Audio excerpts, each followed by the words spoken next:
দেবী মা কোনোদিন আমার স্বীকার করে নেবেন না। আমি হলাম গাঙ্গুলি বাড়ির কাছের মেয়ে, আর আপনি বলেন। ব্যাস কুসুম, আচ্ছা সরি, এবার থেকে খেয়াল রাখবো। তার কোনো দরকার হবে না ম্যাডাম, কারণ এবার থেকে আমি তোমার আরো বেশি খেয়াল রাখবো। চলো এবার।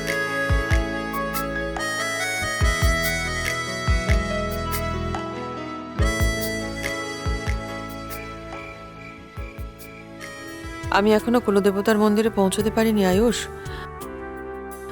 গুরুদেব আমার সঙ্গেই আছেন, আর একটু সময় লাগবে বুঝলে।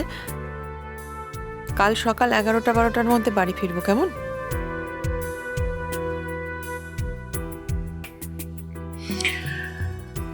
মা তুমি সাবধানে থেকো আর সাবধানে ফিরে এসো। আমরা সবাই তোমার অপেক্ষা করব।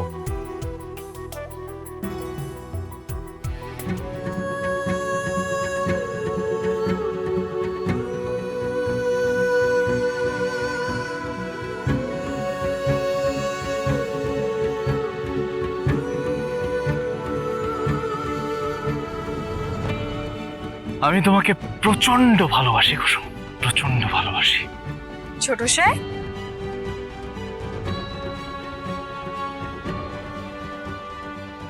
কি ব্যাপার? বাগানে একা একা দাঁড়িয়ে আপনি বলছেন যে আপনি আমায় ভালোবাসেন? ইয়েস। আচ্ছা, কেউ যদি শুনে ফেলে তখন কি হবে? শুনুক। আমি তো চাই কেউ শুনুক যে আমি তোমাকে কতটা ভালোবাসি। আমি চাই সারা পৃথিবী এটা জান। ও তাই বুঝি? একদম তাই। তুমি দেখবে। I love. ছোট সাহেব, আপনি কি করছেন নাকি? কেউ যদি শুনে ফেলে তখন কি হবে? কুসুম, কুসুম, আমি আর অপেক্ষা করতে পারছি না কুসুম, জাস্ট অপেক্ষা করতে পারছি না। আমি পাগল হয়ে যাব। আমি জাস্ট চাইছি এই ভালো খবরটা কতক্ষণে গিয়ে সবাইকে জানাবো।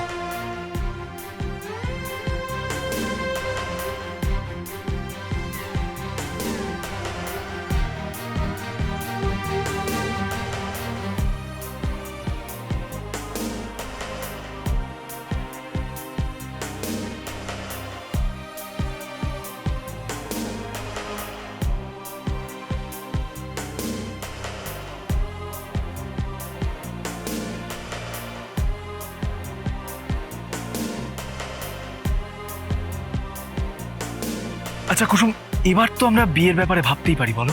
ছোট সাহেব, দেবী মা যেরকম মেয়েকে আপনার জীবন সঙ্গিনী হিসেবে চান, সেরকম মেয়ে আমি নই। আমি আপনার যোগ্যই নেই ছোট সাহেব। দেবী মা কোনোদিন আমার স্বীকার করে নেবেন না। আমি হলাম গাঙ্গুলি বাড়ির কাছের মেয়ে, আর আপনি বলেন। ব্যাস কুসুম, রোজ রোজ আমার এই একই কথা শুনতে একদম ভালো লাগছে না। তুমি এই কথা আর কোনোদিনও মুখে আনবে না কুসুম। এই বাড়ির প্রত্যেকে তোমাকে খুব ভালোবাসে। কেউ তোমাকে এ বাড়ির কাজের লোক হিসেবে মনে করে না। তুমি নিজে নিজে এসব ভাবা প্লিজ বন্ধ করো। তুমি জানো আমার মা আমার জীবন সঙ্গিনী কেমন হবে সেটা নিয়ে কত স্বপ্ন, কত আশা দেখে। কিন্তু মায়ের প্রধান ইচ্ছে কি সেটা জানো? সেটা হলো আমি ভালো থাকি। হ্যাঁ কুসুম, কুসুম, আমি যখন মাকে গিয়ে বলবো আমি তোমার সাথে খুব ভালো আছি, বিশ্বাস করো মা আমাদের সম্পর্কটা মেনে নেবে কুসুম। মা কালকেই কুলদেবতার মন্দির থেকে ফিরছে, আর মা ফেরার পর আমি মাকে সমস্তটা বলবো। আমি জাস্ট আর অপেক্ষা করতে পারছি না। ইয়েস।